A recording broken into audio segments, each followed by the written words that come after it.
Hi everyone, good day! In this video, I'll be teaching you how to fix Starfield Outpost disappeared or not showing up. Okay, first things first, the first fix that you can do is to reload the save. The very first method we recommend is to simply reload the save and check if the issue is fixed. To do this, first, you need to completely close the game and then just reload the latest autosave. Now, the outpost should be there in its designated location. The next method is to designate the other ship as your home ship. Some players have resolved this issue simply by designating the other ship as their home ship. And lastly, you can try disabling the mods.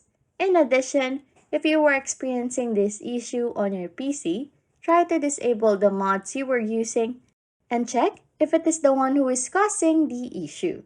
And as simple as it is, hopefully this solves your problem.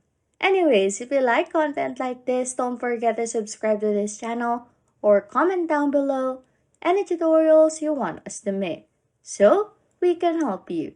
And that's it. You can now fix Starfield Outpost disappeared or not showing up. Thanks for watching and happy scrolling.